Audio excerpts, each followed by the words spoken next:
Hi guys, welcome back po sa ating YouTube channel. Ngayon naman sa video natin ay i-share ko naman sa inyo yung gagawin natin. So ito yung pipe na galing dun sa ating septic tank. So ito yung air vent. So ang ano kasi ng may-ari guys, yung instruction sa akin ay yung pipe na yan ay ididikit or ipapadikit niya dito sa wall.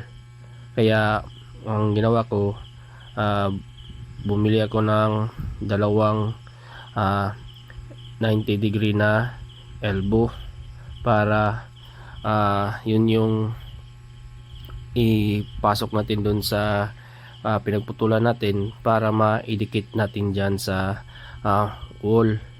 So yan, so instead na ganyan yung posisyon niya una, so gamit tayo ng dalawang elbow para maidikit yan sa may gilid para naman malinis rin tingnan.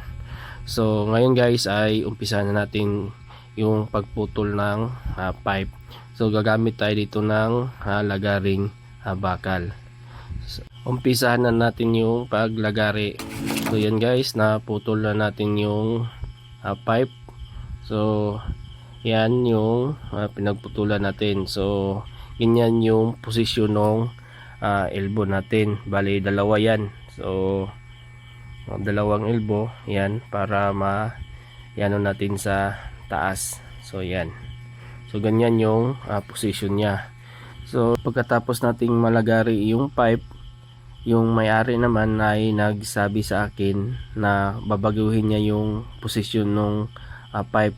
Instead na dito sa gilid, sa loob, ilalagay yung pipe. So doon na lang sa labas niya ipalagay yung pipe para naman daw malinis tingnan sa loob. Walang pipe na nakalabas. So doon na lang sa labas niya ipalagay para pagtabihin yung downspout at saka yung air vent. So dito guys, gagamit tayo ng jackhammer para lakihan natin yung butas sa may ilalim, dahil nga ay maliit lang kaya palalakihin natin.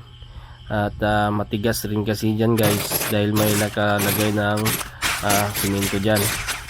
Kaya gumamit ako dito ng jackhammer para mapabilis yung pagbutas natin.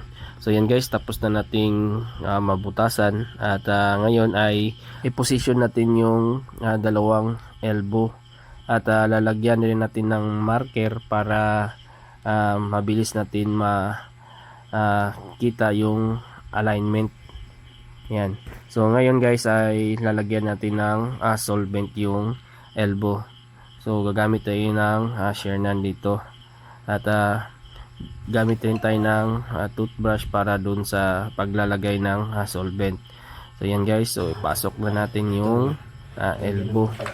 At ngayon naman ay nilalagyan rin natin ng solvent yung pipe para maipasok rin natin dun sa ating elbow.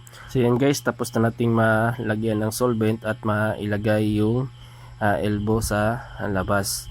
At ipasok na rin natin yung pipe para dun sa ating air vent. So yan guys, hanggang dito lang muna at maraming salamat po.